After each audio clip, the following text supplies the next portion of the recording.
Well, hey guys. So I just got done. I had to come and clock out up here at my neighbor's shop. They got the choppers.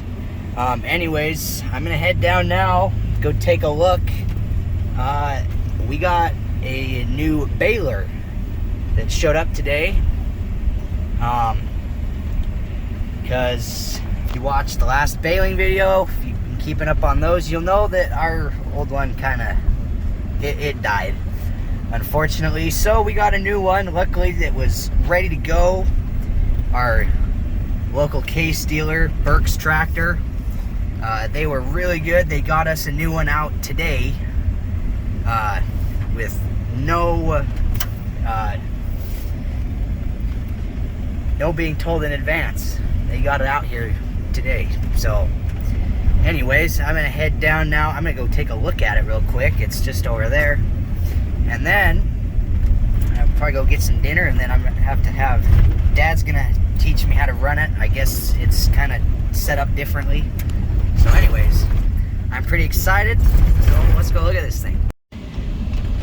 Okay, here's the field. This is our 18 acres. Oh boy. That's the new design. Oh boy.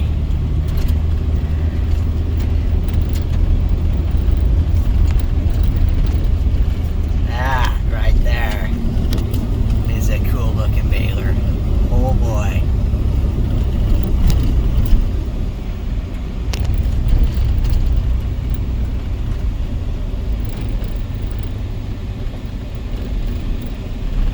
Okay, let's get out and look at this. Okay, so I was expecting it to be more the design of our baler, because Case and New Holland are the same. But anyways, this is the new design. They redid the outside, the look on it. So anyways, it still has the long chamber.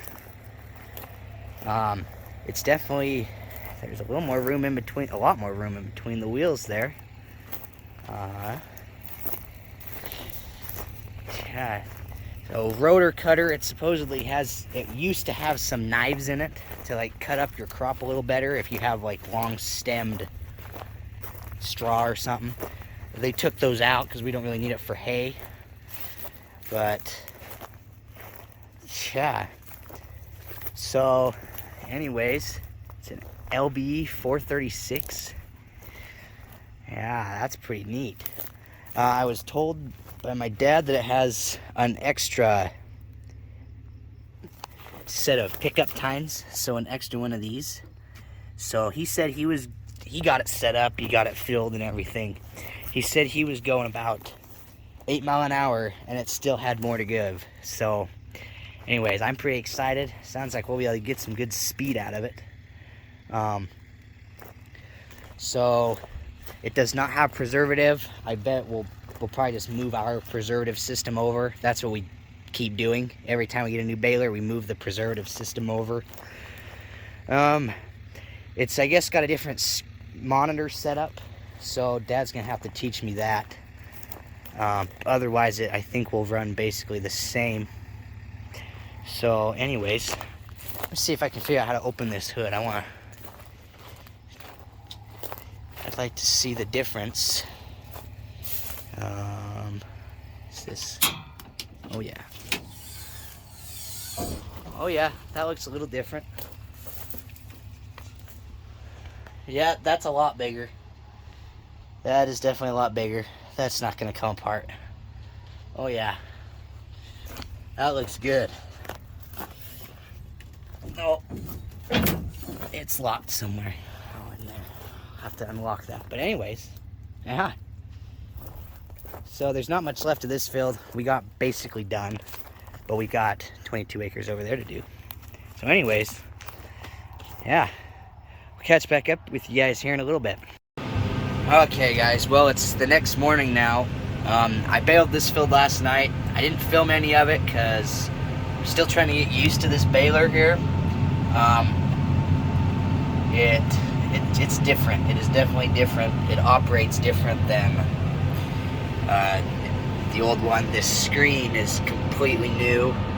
It's actually got a little less going on with it, so the screen is a little bit easier to understand and stuff. We only have the one screen. We don't have Harvest Tech, or that's all the moisture stuff with the preservative. That's not on it yet, so I don't have to worry about monitoring that. But anyways, I'm heading over now. I've got just over 30 acres to do this morning, so not a ton. But we're gonna do that this morning, because then I'm gonna have just under 30 acres to do this evening, tonight. So it'd just be a pretty good, or quite a bit to do this evening. So we're gonna kind of split it up here. Dad raked it last night while I was baling, so it's been raked for a while. So anyways, gonna head over, get started with this thing. So, and yeah. Okay, I got to the first field. This is 10 acres. And anyways, so this baler, definitely you start up differently. Let me get the dust off the window there. Maybe we can see through a little better. Okay, that's a little better. So I'm gonna set the header down. That's the same. And then, so this is like a 3-step process to get this fired up, because it's not, the PTO shaft doesn't go straight up into the flywheel and then spin the whole thing. It goes in, and then it goes up, and there's a transmission in here. And so that requires some extra steps. So the first step is we turn on the PTO. And then on here, let's see if you can see this. So it says set PTO speed between 800 and 900 RPM. So if we look over here, it's at 500. So we have our 2 preset RPMs here. So number 2 gets us up to about 1500 RPM, where you get the PTO RPM up. And then here it says, do you want to engage the baler? Yeah. So right now the baler is not doing anything. The PTO is going in and the transmission's not engaged. So we come up here, there's a check mark. Hit that. And it's gonna slowly engage it. You can see right there, the RPM goes up, and then you wait. It's gonna get up here. Easier to see the screen if the sun wasn't in the way. So now we're moving. Now it says to set the PTO speed between 950 and 1050. So then we come to the other one. It goes up. Now we got our RPMs up. And it's this thing's got so much force behind it. It's rocking the tractor. So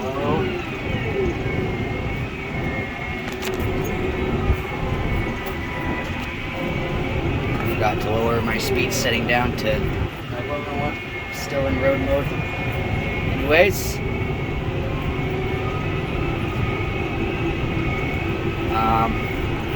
I don't know if I'll film much in this field.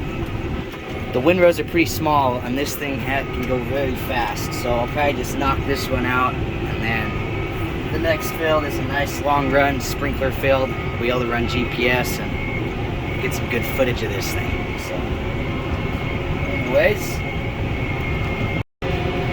okay, I just got rolling here in this next field. Go about 9 miles an hour. It's getting us the bale size that we want. So anyways, with the old baler, we probably would have been going 6 or 7 miles an hour.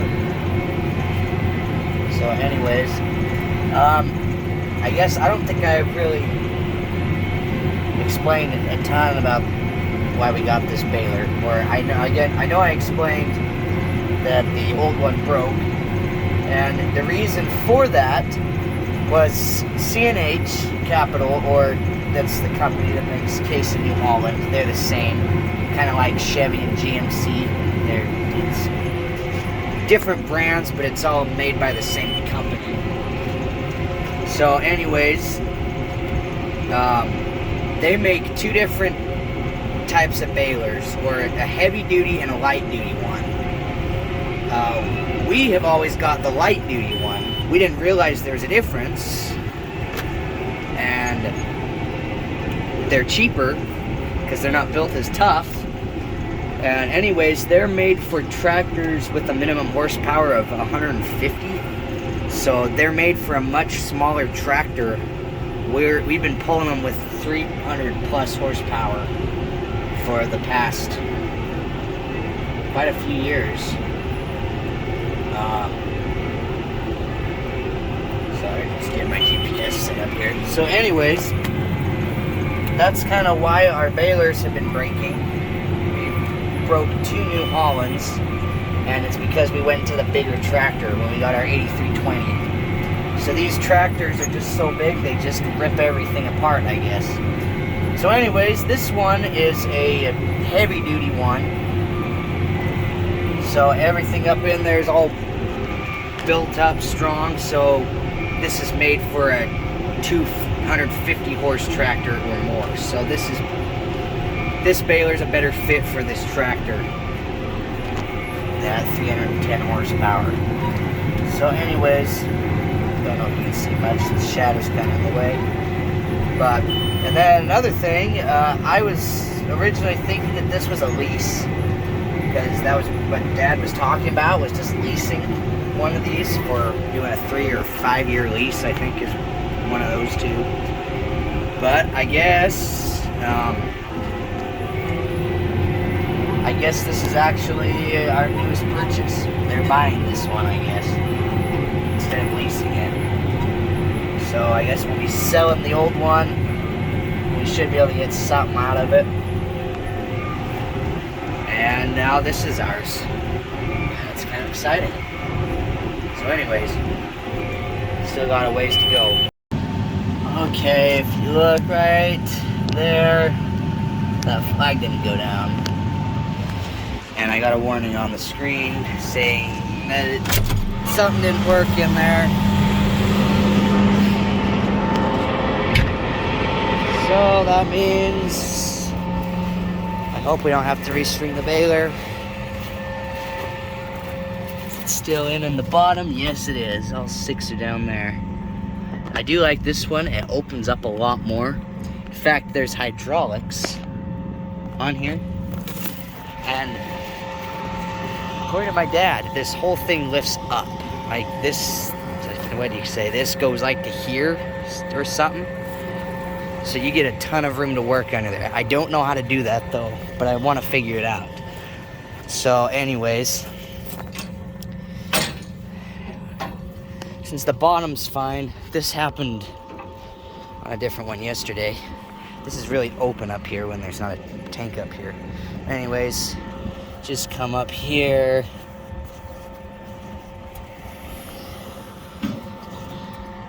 And here's all the knotters. So number 3 here, string broke. So all you have to do is pull it out. I don't know how much to do, but I'd rather do plenty. You just drop it back down in there. Let's see. And then it'll be grabbed by the next flake. Sometimes if you get pulling, or if you keep going, you don't get stopped in time, it'll pull it out on the bottom, and then that's not fun because you have to kind of re-thread a bunch of stuff. But anyways, that's down in there. So then we just get going again. The next flake of hay will come up and be pinched in that, and then it'll just take off from there. So anyways, done a few bales. I'm gonna bale this, and then I'm just gonna stop and roll both wheel lines out of my way. Then I'll do the other side. Okay guys, so it's the same day in the evening now. Shortly after I ended the last clip, we started having some baler trouble. One of the knotters stopped tying knots on the bales. So anyways, it kept throwing up a warning saying it wasn't working. And after this happened like 5 times in a row, we finally got it to work, and it did tied 2 bales, and it went back to missing. So anyways, we ended up baling the rest of the field with only 5 strings working. On all these bales, there's going to be 1 string in the middle that is not hooked to anything. It's not tied around the bale, it's just hanging out there.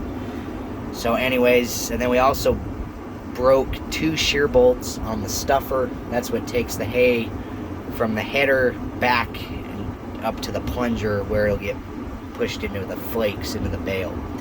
So anyways, Dad's over there now. You can see the light right there. He got some instructions from a mechanic, and he made some adjustments, and he's been rolling for a little while now, so I'm guessing that means he's got it figured out, fixed how it should be. So anyways, I'm in the 8320 with the stacker wagon, and I'm gonna go over and I'll trade him, and I'll bale, and he'll start stacking behind me. Okay, I'm back in the baler tractor, and baling. So I've only got I believe 2 rounds left of this 11 acres here, and then I've got to finish the 22 over there that I was in this morning, and then I got to run down south and do 4 acres for my uncle, and then I got a field over there for a neighbor. So anyways, still a little bit left to go, but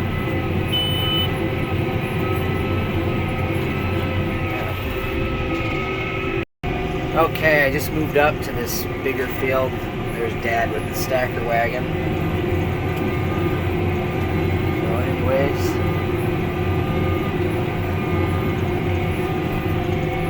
so far it's running good. He said he just made a couple of little adjustments to the knotters. So now that knotter that wasn't tying is tying good now. He didn't do anything to the stuffer, but it's been working fine for now. Haven't broken any other shear bolts, so hopefully it keeps running that way. Okay, I made it to this little 4-acre field here. This will probably take like 20 minutes, 30 at most. So anyways, hold up in here. I'm gonna fire it up now. I feel like now maybe I can show the steps that it brings up a little bit easier now that I can actually see the screen.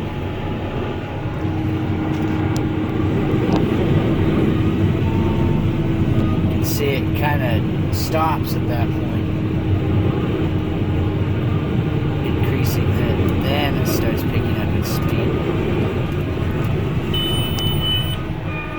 Tells me to bump up the RPM. That's PTO, and the engine's up there.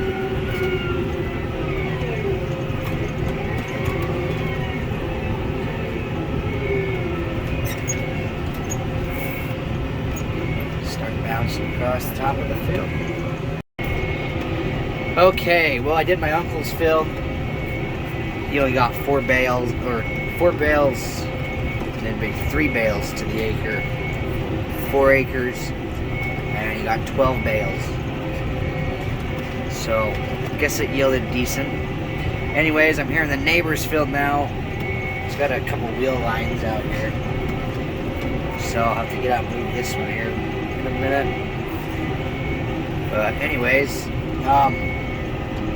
last time I baled this field, it was in 4th cutting last year.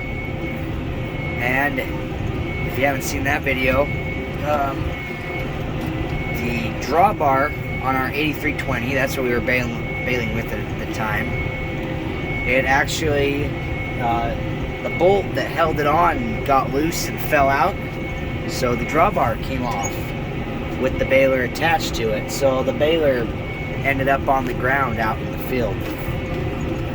So anyways, luckily it all hooked back up and we were able to keep going again, but hopefully that doesn't happen. If it happens again, then this field is probably cursed and we probably won't come back and bale it again.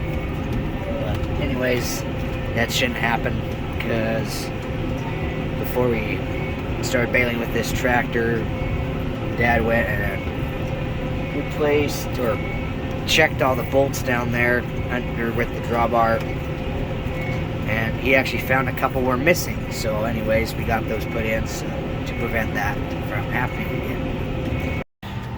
Okay, well, I just got this, and this is the third time I've got this, and it means that I broke a shear bolt on the stuffer again. So I think I mentioned that being broken before.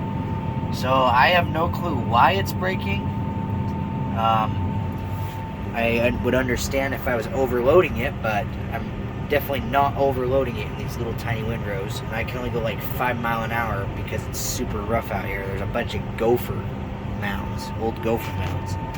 So anyways, in order to fix it, I need wrenches. I've got bolts in the toolbox right there, but I need wrenches, and it's 12:15. So we're just gonna call it quits for the night, and we'll come back to this. So anyways, hopefully we can figure out what's up with that shear bolt, why it keeps breaking. The knotters worked great. So anyways, I'm gonna get out, check, make sure I don't have a bale hanging out the back, then head this back to the shop. So anyways, that's gonna be all for this video. Hope you guys enjoyed it, and there'll be plenty more of this baler to come, so stay tuned. So thanks for watching. We'll catch you guys in the next one.